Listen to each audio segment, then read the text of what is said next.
Le ministre de la Santé, le Dr Jama Elmi Okiye, a achevé aujourd'hui une visite officielle entamée en Turquie le 13 mars dernier. Cette visite s'est faite à l'invitation de son homologue turc, le professeur Recep Akdak. À la suite dans ce commentaire.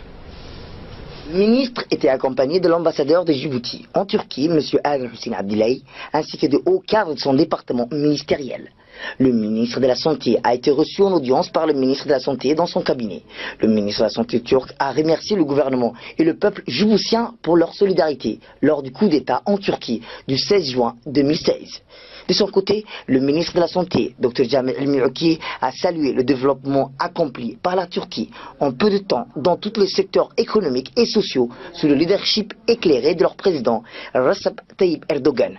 Avant le début des discussions, l'ambassadeur de Djibouti, son Excellence M. Adel Hussein Abdilay, a rappelé la coopération existante entre les deux pays et notamment dans le domaine de la santé. Lors des entretiens, les deux ministres ont discuté de la mise en place d'une collaboration effective dans le secteur de la santé avec la création d'une commission mixte. Le ministre de la Santé a rencontré également d'autres hauts responsables des institutions turques, dont le président de l'Agence turque pour le développement, autrement dit la TİKA, le ministre de l'Enseignement supérieur, le président de l'institution turque des bourses, le président de l'autorité et de régulation de contrôle des médicaments, ainsi que le PDG Acibadem, qui est le plus grand groupe hospitalier privé turc.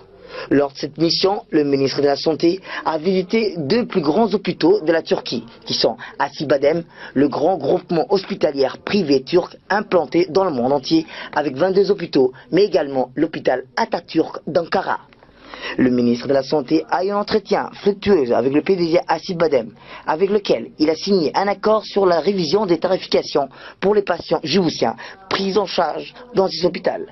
Signature d'accord avec le PDG Acibadem, la révision de la tarification pour la prise en charge des patients djiboutiens dans les hôpitaux privés turcs et notamment ceux des hôpitaux Acibadem qui est un des plus grands groupements hospitaliers privés du pays. La mise en place d'un accord entre l'hôpital Peti et le groupe privé Acibadem dans le domaine des évacuations sanitaires, la formation continue de courte période pour le personnel médical et paramédical, ainsi que l'envoi des échantillons pour les analyses biologiques et génétiques, la formation continue de personnel médical dans les hôpitaux privés du groupe Acibadem. Lors de son déplacement, le ministre de la Santé, Dr Jama Elmi Okiye, a eu des entretiens avec les hommes d'affaires turcs qui exercent dans le domaine des produits pharmaceutiques, dispositifs et équipements médicaux.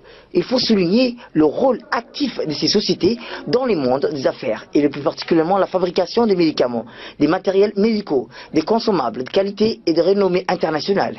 Le chef d'entreprise des firmes pharmaceutiques réunis à l'initiative du Conseil économique de santé présent à cette réunion de travail ont présenté chacun leurs produits à la délégation.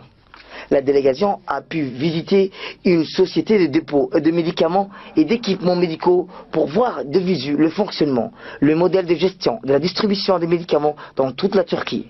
Ces réunions de travail ont toutes été fructueuses pour le ministère de la Santé avec des accords prometteurs. Ainsi, lors de la visite, plusieurs accords ont été signés par le ministre de la Santé djiboutien avec le ministre de la Santé turc. Accords dans le domaine de la formation initiale en médecine et dans les spécialités également dans la formation continue du personnel médical. Appui pour un don important des médicaments pour la CAM. Un don en médicaments et matériels médicaux ainsi que des ambulances pour les urgences du pays. Une organisation des caravanes médicales et chirurgicales par les spécialistes turcs en collaboration avec les équipes locaux. La construction d'un hôpital pour aux enfants de Balbala à partir de juin 2017. Un don important des médicaments. Et enfin, allocution des bourses des spécialités pour tous les ans pour 15 médecins généralistes en fonction dans les différents centres hospitaliers.